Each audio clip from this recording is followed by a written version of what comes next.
This is TWiT.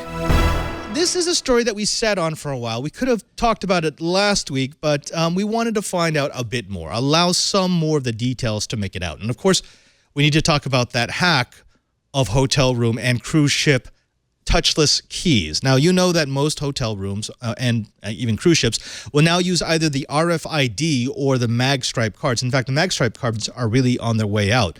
Well, two researchers were able to generate a master key from just looking at some of the data blobs coming back off of the Ving card targets.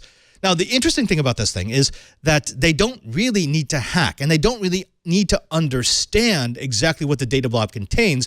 They were able just to estimate what the next data blob should look like and the next data blob. And using a small device with a software-defined radio and an RFID transceiver, they were able to generate master keys that allowed them to get into every room in a hotel. Now, Cheebert, this is interesting tech because, well, although it's an advanced form of entry protection, we also know that most hotels and most cruise ships don't actually have networked locks. So if there's a fix to be made, it has to be done door to door to door. You can't just push a button and update the firmware of all the locks to get rid of this exploit. In fact, in many cases, these locks will never be able to be updated. Yeah, well, here's the trick. Every single proximity card, even MagStripes and so forth, they all have something in common. They usually have what's called a facility code. Now, in order for the cards to be able to be used throughout a hotel and be easy and so forth, they actually don't even bother with serializing the cards. All they're using is a so-called secret key, which is the facility code.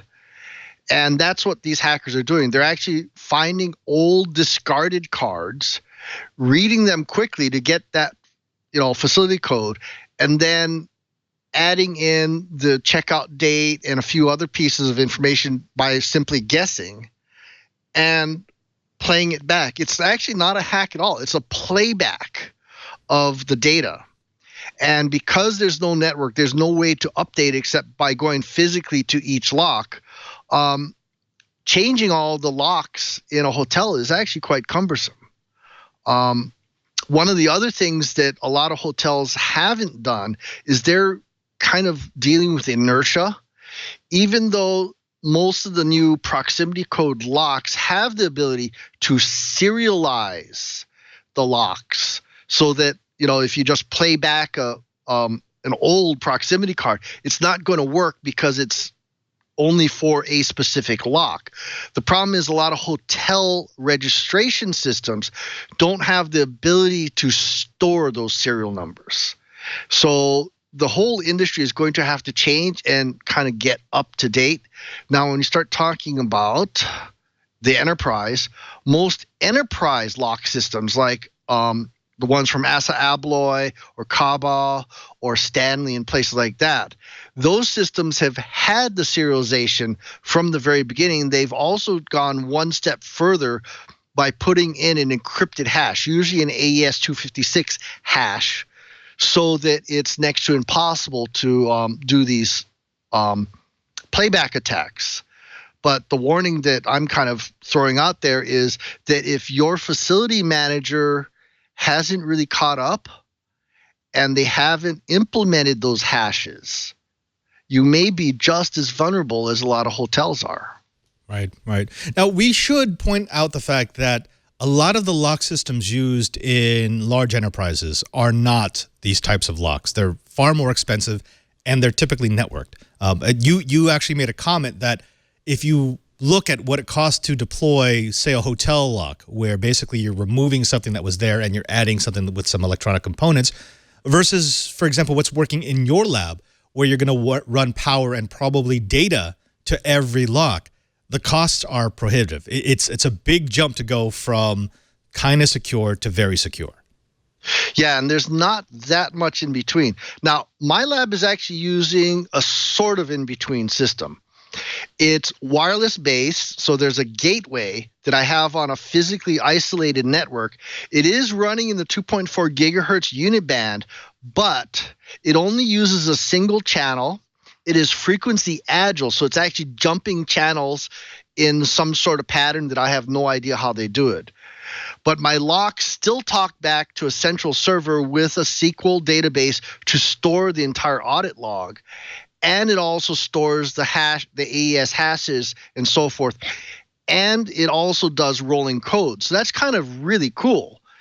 And the best part is if you're in a heavily unionized town, say like New York City or Chicago, whatever, the cost of running the conduit to put the connections in for power and communications into these door locks could in some cases be 10 times more expensive or even 100 times more expensive than the cost of the locks.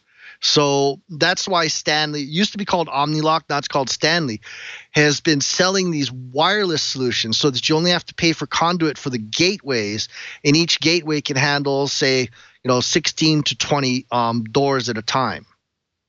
Now, Curtis, of the three of us, I think you probably spend the most time in hotels. You're always traveling. You're always going to conferences. There's been a temptation for the press to sensationalize this and say, "Oh my God, everything that you have in your hotel room is unsafe." But as a frequent hotel stayer myself, I always thought that. I just knew that my hotel room was not secure, and I also knew that the safe inside my hotel room wasn't secure. This doesn't really affect the frequent business traveler, does it? No, I don't think it does. The people that it's going to affect the most are the occasional pleasure travelers, the vacationers, who might tend to carry things like jewelry with them and not take advantage of the safety deposit box down in the hotel lobby. That's right. Something. If people have never taken advantage of that, they really should start doing so. I'm finding that more and more hotels are, in fact, going to the networked locks. I tend to travel frequently with Hilton, for example, and I would say that more than half of the properties I stay in now, when I do the advanced check-in, they offer me the digital lock check-in, where they're actually using my smartphone as the key. It's a Bluetooth-based proximity key that they program in via the wireless connection. So this is a problem that ultimately will go away, but in the process of leaving, it's offering tons of lessons for people who are mixing network security and physical premises security. And as you say, the basic thing is just assume that your physical perimeter is every bit as porous as your cyber network perimeter is.